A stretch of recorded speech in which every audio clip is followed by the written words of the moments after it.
السلام علیکم ورحمۃ اللہ وبرکاتہ۔ آج کے خطبے کا عنوان ہے منافقین۔ الحمدللہ والصلاۃ والسلام علی رسول اللہ، اما بعد۔ بلا شبہ تمام تعریفیں اللہ کے لیے ہیں، ہم اس کی حمد بیان کرتے ہیں، اسی سے مدد چاہتے ہیں، اسی سے مغفرت طلب کرتے ہیں اور اسی کی طرف رجوع کرتے ہیں۔ جسے اللہ ہدایت عنایت کر دے اسے کوئی بھی گمراہ نہیں کر سکتا، اور جسے وہ گمراہ کر دے اسے کوئی بھی ہدایت دینے والا نہیں۔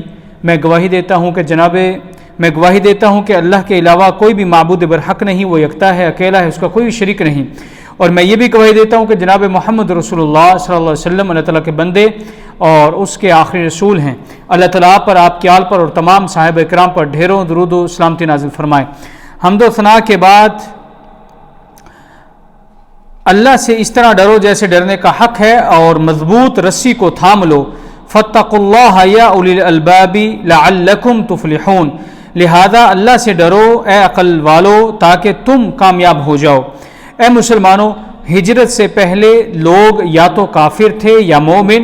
جب رسول اللہ صلی اللہ علیہ وسلم مدینہ میں تشریف لائے تو ایک ایسی جماعت پیدا ہوئی جو ظاہری طور پر اسلام کا اظہار کرتی تھی لیکن دل میں کفر چھپائے ہوئے تھی، یہی منافق ہیں۔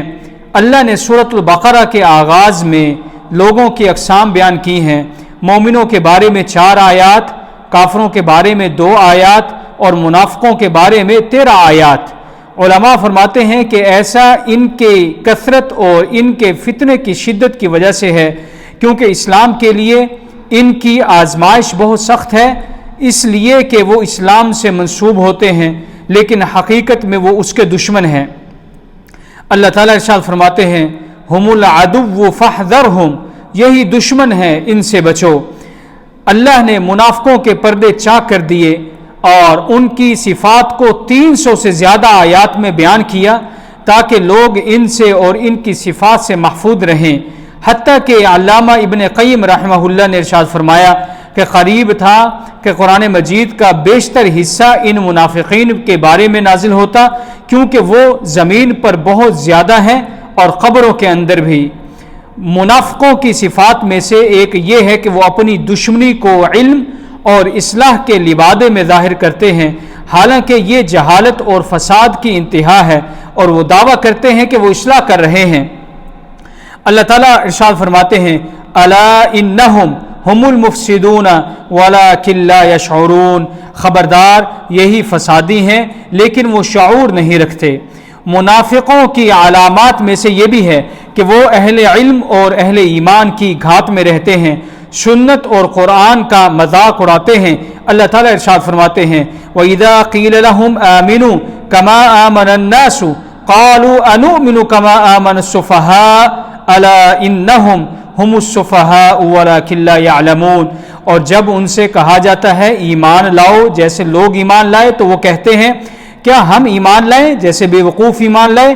خبردار یہی بے وقوف ہیں لیکن وہ نہیں جانتے۔ منافقوں کا شعار جھوٹ، سستی، غفلت اور لمبی امیدیں ہیں۔ اللہ تعالیٰ نے ارشاد فرمایا یخادعون اللہ والذین آمنوا، وہ اللہ اور ایمان والوں کو دھوکہ دیتے ہیں۔ اور مزید ایک اور مقام پر ارشاد فرمایا وَإِذَا قَامُوا إِلَى الصَّلَاةِ قَامُوا كُسَالَىٰ يُرَاءُونَ النَّاسَ وَلَا يَذْكُرُونَ اللَّهَ إِلَّا قَلِيلًا، اور جب وہ نماز کے لیے کھڑے ہوتے ہیں تو سستی سے کھڑے ہوتے ہیں، لوگوں کو دکھلاوا کرتے ہیں اور اللہ کو کم ہی یاد کرتے ہیں۔ رسول اللہ صلی اللہ علیہ وسلم نے ارشاد فرمایا ان اثقل صلاة علی المنافقین صلاة العشاء و صلاة الفجر، کہ منافقوں پر سب سے بھاری نماز عشاء اور فجر کی نماز ہے۔ رواہ البخاری و مسلم۔ یہ منافقین اگر انہیں قرآن کے فیصلے کے لیے بلایا جائے تو وہ اس سے بھاگتے ہیں، اور اگر سنت کی طرف بلایا جائے تو اس سے منہ موڑ لیتے ہیں۔ اللہ تعالیٰ ارشاد فرماتے ہیں وَإِذَا قِيلَ لَهُمْ تَعَالَوْا إِلَى مَا أَنزَلَ اللَّهُ وَإِلَى الرَّسُولِ رَأَيْتَ الْمُنَافِقِينَ يَصُدُّونَ عَنْكَ صُدُودًا، اور جب ان سے کہا جاتا ہے کہ آؤ اس کی طرف جو اللہ نے نازل کیا اور رسول کی طرف، تو تم منافقوں کو دیکھو گے کہ وہ آپ سے کنی کتراتے ہیں اور منہ پھیر جاتے ہیں۔ منافقوں کی ایک اور صفت یہ ہے کہ وہ کافروں اور فاسقوں سے متاثر ہوتے ہیں اور نیک لوگوں کو حقیر سمجھتے ہیں۔ اللہ تعالیٰ ارشاد فرماتے ہیں فَيَسْخَرُونَ مِنْهُمْ سَخِرَ اللَّهُ مِنْهُمْ وَلَهُمْ عَذَابٌ عَلِيمٌ، یہ ان پر ہنستے ہیں، اللہ ان پر ہنستا ہے اور ان کے لیے دردناک عذاب ہے۔ ان کی ایک اور علامت یہ ہے کہ وہ فتنہ و فساد پھیلاتے ہیں، اسلام کے زوال پر خوش ہوتے ہیں، مسلمانوں کی مصیبتوں پر شماتت کرتے ہیں اور ان کی شکست پر خوش ہوتے ہیں، لیکن ان کی کامیابی پر غمگین ہو جاتے ہیں۔ اللہ تعالیٰ ارشاد فرماتے ہیں انہوں نے پہلے بھی فتنہ برپا کرنے کی کوشش کی تھی اور آپ کے معاملات کو الٹ پلٹ کرنے کی کوشش کی تھی، یہاں تک کہ حق آ گیا اور اللہ کا حکم ظاہر ہو گیا اور وہ اسے ناپسند کرتے ہیں۔ نیک لوگوں کے دل خوف سے پھٹے جا رہے ہیں کہ کہیں ان میں نفاق پیدا نہ ہو جائے، کیونکہ وہ اس کے خطرے، پوشیدگی اور نقصان سے بخوبی واقف ہیں۔ یہ ایک مہلک بیماری اور ایسا قلبی مرض ہے جو اکثر اس شخص سے بھی چھپ جاتا ہے جس میں یہ پیدا ہو چکا ہو۔ ابن ابی ملیکہ رحمہ اللہ کہتے ہیں ادرکت 30 من اصحاب النبی صلی اللہ علیہ وسلم کلہم یخاف النفاق علی نفسہ، میں نے نبی کریم صلی اللہ علیہ وسلم کے 30 صحابہ کو پایا اور ان سب کو اپنے اوپر نفاق کا خوف تھا۔ اللہ نے منافقین کو شدید ترین عذاب کی وعید دی ہے۔ اللہ تعالیٰ ارشاد فرماتے ہیں وَمِنْ أَهْلِ الْمَدِينَةِ مَرَضُوا عَلَى النِّفَاقِ لَا تَعْلَمُهُمْ نَحْنُ نَعْلَمُهُمْ سَنُعَذِّبُهُمْ مَرَّتَيْنِ ثُمَّ يُرَدُّونَ إِلَى عَذَابٍ عَظِيمٍ، مدینہ کے کچھ لوگ نفاق پر جمے ہوئے ہیں، آپ انہیں نہیں جانتے، ہم انہیں جانتے ہیں، ہم انہیں دوبارہ عذاب دیں گے، پھر وہ بڑے عذاب کی طرف لوٹائے جائیں گے۔ امام طبری رحمہ اللہ، امام طبری رحمہ اللہ نے کہا اللہ ان منافقوں کو 2 بار عذاب دے گا، ایک دنیا میں اور دوسرا قبر میں۔ اللہ تعالیٰ نے ارشاد فرمایا ان المنافقین فی الدرک الاسفل من النار ولن تجد له نصیرا ولن تجد لهم نصیرا، بے شک منافق دوزخ کے سب سے نچلے طبقے میں ہوں گے اور آپ ان کے لیے کوئی مددگار نہ پائیں گے۔ بعض مفسرین نے کہا وہ جہنم کے سب سے نچلے درجے میں اس لیے ہوں گے کہ وہ سخت کفر اور بدترین دلوں کے مالک ہیں اور مسلمانوں کی آزمائش ان کے ذریعے کافروں کے مقابلے میں زیادہ شدید ہے۔ نفاق کے ڈھیروں، نفاق کے اندھیروں سے نجات اسلام اور ایمان کے نور کو تھامنے میں ہے، کیونکہ منافقین نے جب وحی اور قرآن کے نور کو چھوڑ دیا تو اللہ نے انہیں چھوڑ دیا۔ اللہ تعالیٰ ارشاد فرماتے ہیں وَتَرَكَهُمْ فِي ظُلُمَاتٍ لَا يُبْصِرُونَ، اور انہیں اندھیروں میں چھوڑ دیا جہاں وہ کچھ نہیں دیکھتے۔ قیامت کے اندھیروں میں منافقین کا نور پل صراط پر بجھا دیا جائے گا، جبکہ انہیں اس کی سخت ضرورت ہوگی، جیسا کہ ان کے دلوں سے ایمان کا نور بجھ جائے گا۔ وہ مومنوں سے کہیں گے رکو اور ہمارا انتظار کرو، نقتبس من نورکم، کہ ہم تمہارے نور سے روشنی لے سکیں، لیکن جب ان کا نور بجھ جائے گا تو وہ دوزخ میں گر جائیں گے اور وہ بہت برا ٹھکانہ ہے۔ جماعت کے ساتھ نماز کی پابندی نفاق سے حفاظت ہے۔ عبداللہ ابن مسعود رضی اللہ تعالی عنہ نے فرمایا من سرہ ان یلقى اللہ غدا مسلما فلیحافظ علی ہؤلاء الصلوات حیث ینادی بہن، جو شخص یہ چاہتا ہے کہ کل قیامت کے دن اللہ سے مسلمان ہو کر وہ ملاقات کرے تو اسے چاہیے کہ ان نمازوں یعنی 5 وقت کی نمازوں کی حفاظت کرے جہاں ان کی آذان دی جاتی ہے، یعنی مسجد کے اندر۔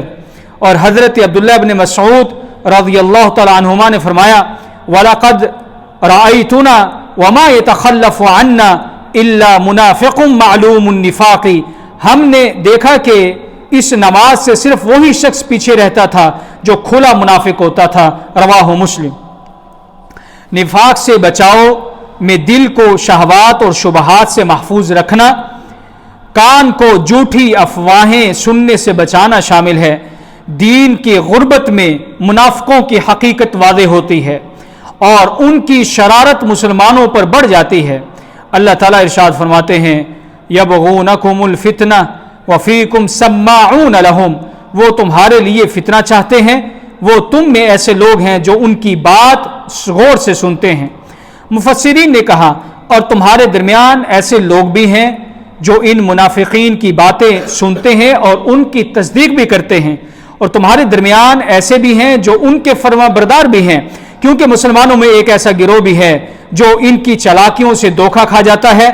یہ لوگ مسلمانوں کے بھولے بھالے افراد اور کمزور ایمان والے ہیں جو ان منافقین کی خبروں سے متاثر ہوتے ہیں اور ان سے مرعوب ہو جاتے ہیں۔ اے اللہ کے بندو، منافقین کی صفات سے بچو اور اخلاص اور یقین پیدا کرنے کی کوشش کرو، اور نماز پڑھنے والوں کے ساتھ جماعت کو لازم پکڑو۔ حدیث میں آیا ہے من صلی للہ 40 یوما فی جماعت یدرک التکبیرۃ الاولی، جس نے 40 دن تک اللہ کے لیے جماعت کے ساتھ نماز پڑھی، وہ پہلی تکبیر کو پایا، اس کے لیے 2 براءتیں لکھی جاتی ہیں، کتبت لہو براءتان، براءۃ من النار و براءۃ من النفاق، ایک آگ سے نجات اور دوسری نفاق سے نجات اور خلاصی۔ اللہ کا ذکر کثرت سے کرو اور غفلت و نافرمانی سے بچو۔